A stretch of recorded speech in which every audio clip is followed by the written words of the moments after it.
times across the top of the working water. When you came down.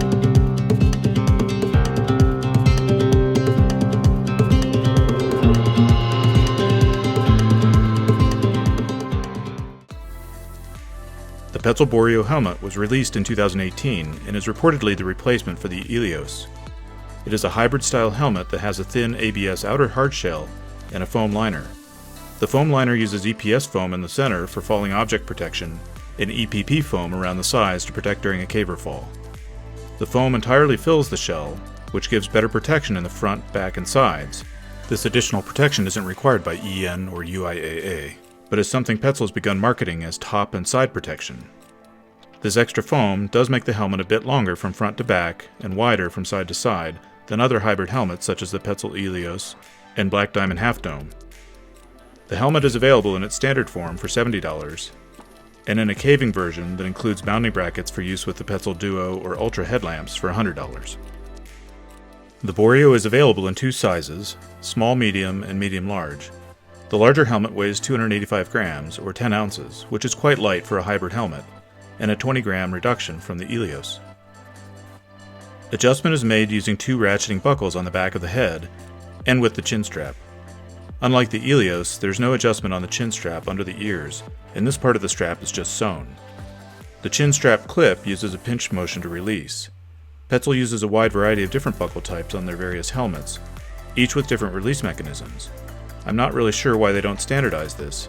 It's frustrating when switching from one helmet to another to have to relearn how to release the chin strap, which is something that can only be done by feel.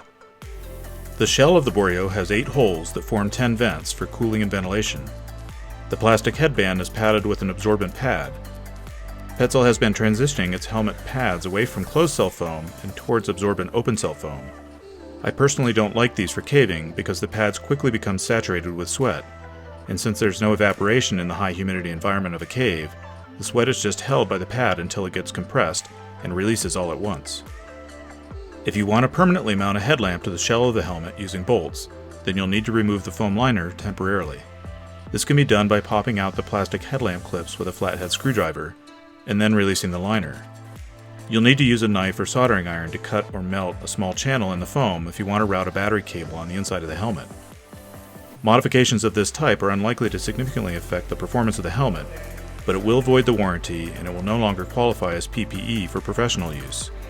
Use your judgment and take personal responsibility whenever modifying a helmet. The helmet is comfortable to wear, and the suspension system keeps it in place when crawling or climbing. Things I like about the Boreo include the relatively light weight for a hybrid helmet, the reasonable price, and the comfort. Things I don't like include the large amount of foam, which makes the helmet a little more bulky and more of a hassle to mount a headlamp. I also don't like the use of open-cell foam for padding, but probably the biggest issue with the new Boreo is that it isn't available in red. Instead, it comes in a fuchsia color that Petzl calls raspberry, which is totally unacceptable.